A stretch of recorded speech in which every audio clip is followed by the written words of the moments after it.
ഇന്നത്തെ കേക്ക് ഒരു budget friendly ആയിട്ടുള്ള കേക്കാണ് കേട്ടോ. ഞാൻ 200 രൂപയ്ക്ക് സെയിൽ ചെയ്യുന്ന കേക്കാണ്. അപ്പോൾ ഞാൻ ഇതിനുവേണ്ടി 250 ഗ്രാമിൻ്റെ കേക്കാണ് കേട്ടോ കൊടുക്കുന്നത്. അപ്പോൾ ഇതിന് ഞാൻ 5 ഇഞ്ചിൻ്റെ കേക്കിലാണ് കേക്ക് ബേക്ക് ചെയ്യുന്നത്. ഒരു മുട്ട ബേച്ചാണ് കേട്ടോ ബേക്ക് ചെയ്യുന്നത്.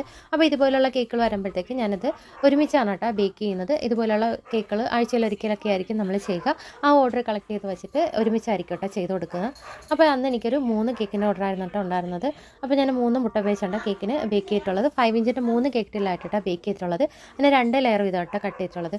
അപ്പോൾ ഞാൻ ഒന്നുകിൽ വാനില അല്ലെങ്കിൽ വൈറ്റ് ഫോറസ്റ്റ് കണക്കാണ് കേട്ടോ ചെയ്ത് കൊടുക്കുന്നത്. ഈ കേക്ക് 3 ഞാൻ ചെയ്ത വൈറ്റ് ഫോറസ്റ്റ് ആയിട്ടാണ് കേട്ടോ. അപ്പോൾ ഞാൻ കേക്ക് ക്രം കോട്ട് ചെയ്ത് ഫിനിഷ് ചെയ്തെടുക്കുകയാണ് കേട്ടോ. ഓരോ കേക്കായിട്ട് ഫിനിഷ് ചെയ്യാണ്. ആദ്യത്തെ കേക്ക് വൈറ്റിലായിട്ടാണ് ഫിനിഷ് ചെയ്തെടുക്കുന്നത്. രണ്ടാമത്തെ കേക്ക് പിങ്ക് ആയിട്ടാണ് ചെയ്തെടുക്കുന്നത്. അപ്പോൾ എല്ലാം ക്രം കോട്ട് ചെയ്ത് ഒന്ന് 5 മിനിറ്റൊക്കെ ഫ്രിഡ്ജിൽ സെറ്റ് ചെയ്യാൻ വെച്ചതിന് ശേഷം മാത്രമാണ് കേട്ടോ അത് ഒന്ന് ഫൈനൽ കോട്ട് കൊടുക്കുന്നത്. അതിനുശേഷം ഡിസൈനെല്ലാം 3ൻ്റെയും കൂടെ ഒരുമിച്ചാണ് കേട്ടോ ചെയ്ത് കൊടുക്കുന്നത്. മൂന്നാമത്തെ കേക്ക് പർപ്പിൾ കളറിലാണ് കേട്ടോ ചെയ്തിട്ടുള്ളത്.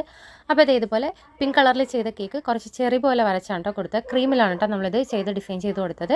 അതിനുശേഷം കൊടുത്തത് ഈ പർപ്പിൾ കളറിൽ കൊടുത്തത് സിമ്പിളായിട്ടൊരു ഡിസൈൻ ആട്ടോ കൊടുത്തിട്ടുള്ളത്. അപ്പോൾ ഇതിങ്ങനെ കൊടുത്തതിന് ശേഷം മൂന്നാമത്തെ കേക്ക് കൊടുത്ത് നമ്മൾ വൈറ്റ് ക്രീമി ചെയ്ത കേക്ക് കുറച്ച് ഹേർട്സൊക്കെ ആയിട്ട് കൊടുത്തോണ്ടാണ്. ഇതൊരു ഹസ്ബൻഡ് വൈഫിന് വേണ്ടി കൊടുത്തിട്ടുണ്ടായിരുന്ന കേക്കാണ്.